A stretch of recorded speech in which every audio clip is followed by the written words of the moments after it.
Welcome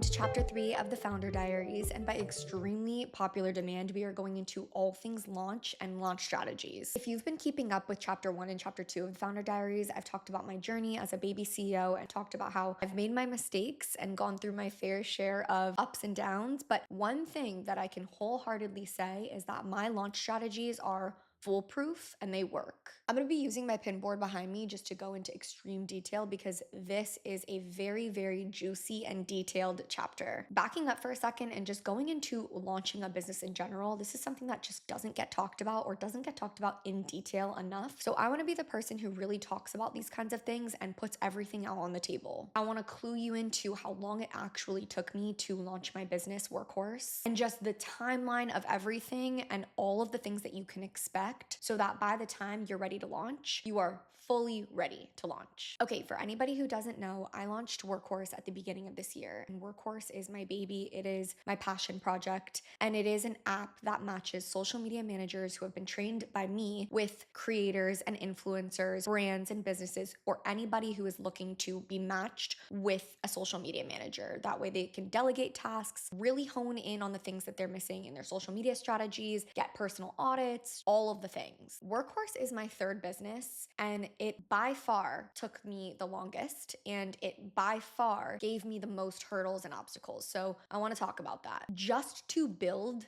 the app took 8 months. So a huge chunk of time was just building and developing the app. However, the app is something that I've been daydreaming about for 7 years since becoming a social media manager. I live in LA, so I had access to influencers and celebrities, and I just felt incredibly lucky, but I always thought about the people who were really talented social media managers who didn't necessarily have that immediate access, which is why Workhorse became my passion project. So in March of 2024, I was like, I just can't stop thinking about this idea and I want to actually take action and go for it. So in March of 2024 was when I started interviewing different developers. It probably took me about 2 months to find the right one. And I found my app developer by asking around, by looking on Behance, by looking on LinkedIn, on TikTok, on Instagram. A lot of app developers are actually on Twitter, so that's a fun fact. But I ended up choosing my app developer in May, and I really wanted someone who was as passionate as I was, and he was. He was like, not only am I going to design this for you, I'm going to develop the whole thing. He was very, very excited about this specific project. I'm a big believer in whoever you hire has to be equally as excited about the product or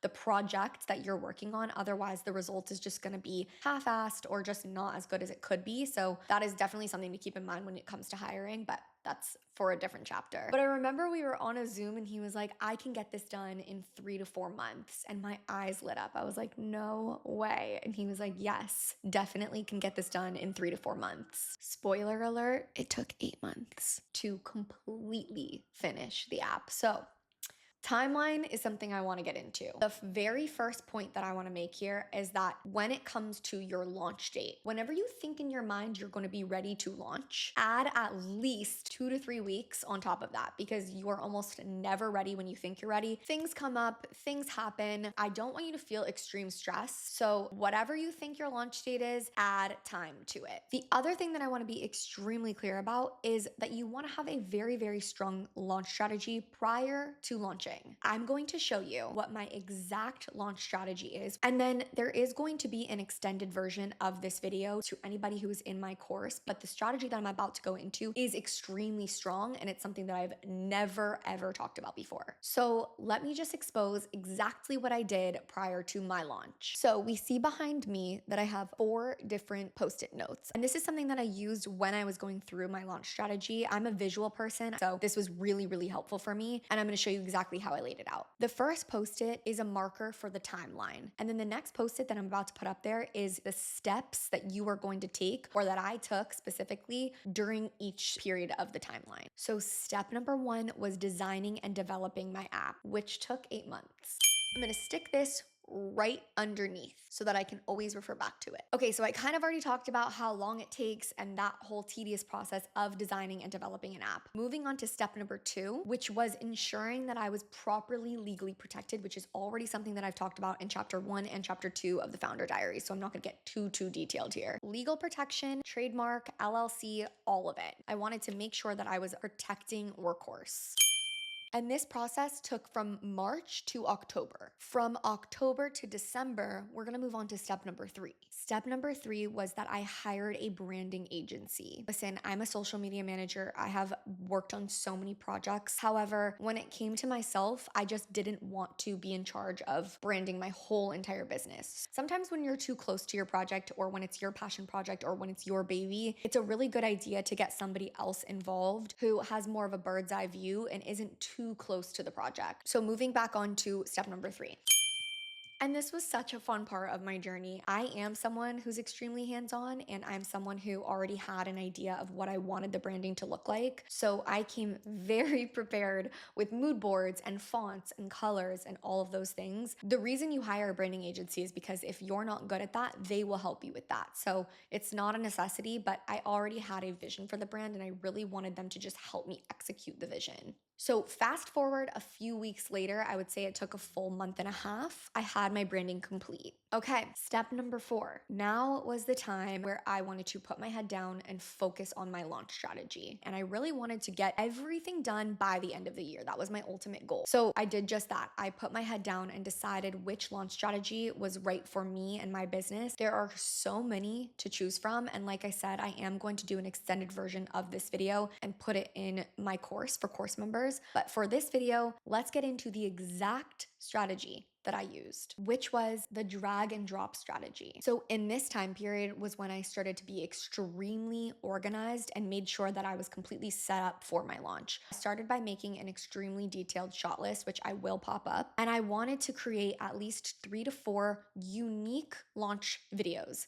I didn't want to do anything that anybody had already done before. I wanted to stand out. And that is why you will also never hear me say to do the coming soon launch strategy. The coming soon launch strategy is one of the least effective launch strategies out there. It is so tired and your audience has seen it time and time again. So we're genuinely giving no reason for anybody in your community or anybody at all to care about what's coming soon. And I'm sorry to be brutally honest, but there's no other way to put it. What we want to do instead is give them a reason to care. And that is why the drag and drop launch strategy is so effective. By the way, this strategy is very simple, but extremely detail oriented. So in this strategy, just to give a very simplified view of it, you're basically giving your audience a front row seat to the behind the scene process. So you want to give them a front row seat to the behind the scenes decisions you're making, the behind the scenes progress that you're making. You want to include them in every single step of the journey. If you can include your audience as much as possible throughout your behind the scenes launch, then by the time that you are ready to launch, they feel invested. They're excited because they feel like they had a hand in the process. So I announced that I was rebranding Social School in November in my course. And then I asked them what name do they like. I then on Instagram stories started to share my mood board and started to share more of the behind the scenes process. I asked them what colors they liked, what fonts they like. I showed them sneak peeks of the calls that I was having with my developer, but I didn't quite say what it was about. I just was asking them to guess what I was doing. I never fully gave what I was working on away. I just let them in on the process. So for a full month, I basically buttered up my audience and got them excited.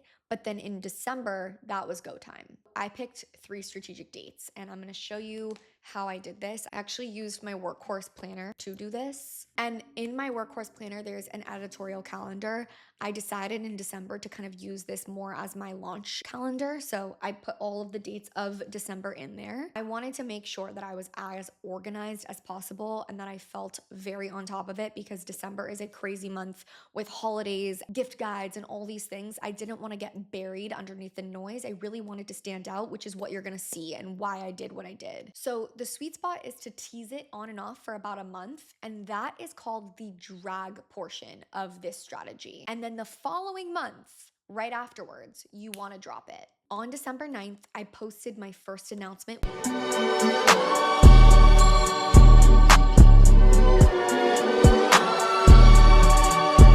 which was the rebrand announcement. And reminder, I had already had all of my videos, all of my launch videos pre-planned in that shot list, and I had executed them. So I made sure that everything was already ready to go, and all I needed to do was just hit post. My rebrand announcement dropped, and I supplemented it with a bunch of stories. I used exciting and informative Instagram stories just to build hype and also give my audience a clue as to what was going on, what they could expect, and I will pop up the stories that I used to do that. Then at the end of my Instagram stories, I told them to save the date, which was for January 6th, which was another tactic to kind of build hype. Then on December 13th, I posted a more personal post. This post was really for me to elaborate on how much Workhorse meant to me and the backstory behind Workhorse to give my audience just kind of a reason to care and a reason to feel invested. I also, in the caption of that post, let them know that the final announcement of what Workhorse actually was going to be next week, which was going to be on December 16th. And then I used my Instagram stories to do a full Q&A because, again, community means everything to me. I wanted to make sure that any questions that they had, I had answers to. On December 16th, I remember this day so vividly. This is where I told my audience what Workhorse was, and that video went pretty viral. You not get the concept?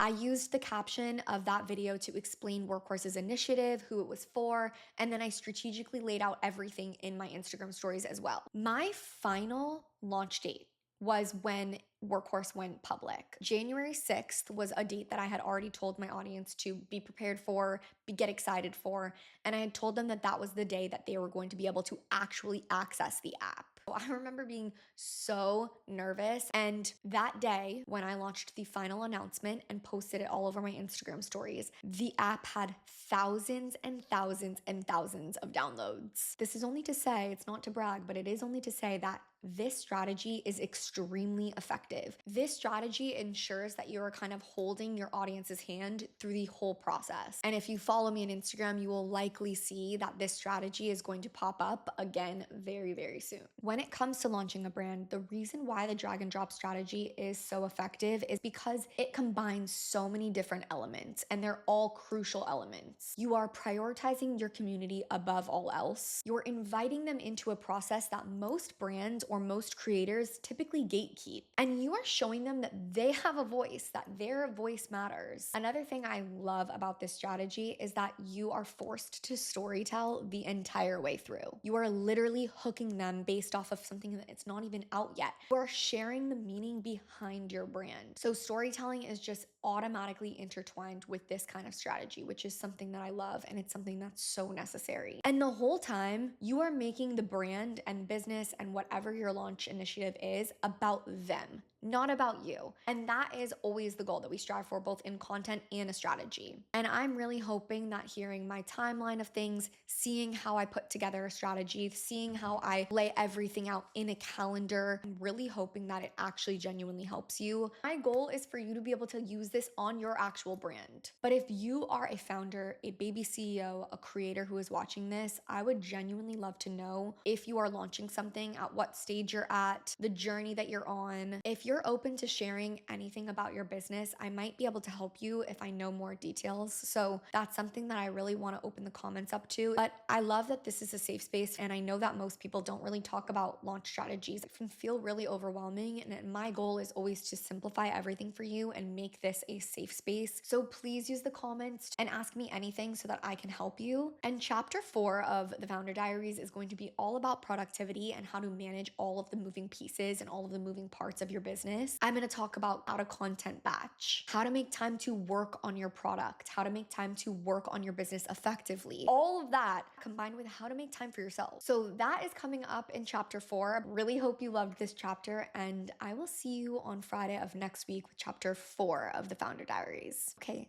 see you guys then.